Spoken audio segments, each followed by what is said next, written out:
আসসালামু আলাইকুম রহমতুল্লাহি ওবারকাত। আমরা সকলে আজকে একটা ভুল করে থাকি। সেই ভুলটা হলো, কোনো জিনিস যদি হারায় যায় আমাদের, আমরা মসজিদের মধ্যে যাই এলান করি। এই মসজিদের মধ্যে যাই আমরা যে মাইকিং করি, এই মাইকিং করাটা কি আসলে আসেন আমরা হাদিসের থেকে একটা মাস আলা আমরা নিয়ে আসি। সেই মাস আলাটা হলো, আমার নবী রাহমাতুল্লিল আলামিন বলেছেন, কোনো জিনিস যদি হারিয়ে যায় মসজিদের মধ্যে তোমরা এলান করো না। আর যদি এলান করে, আমার নবী রাহমাতুল্লিল আলামিন বলেছেন, কেউ যদি এলান করে ওই জিনিস যাতে আরও হারিয়ে যায়, যাতে আরও না পায়, আমার নবী এই দোয়া দিয়েছেন।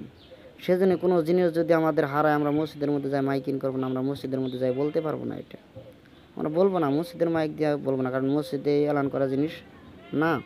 মসজিদে হলো নামাজ পড়া জায়গা, আজান দিবে, মুসল্লিরা নামাজ পড়বে, এটাই হলো মসজিদের নিয়ম।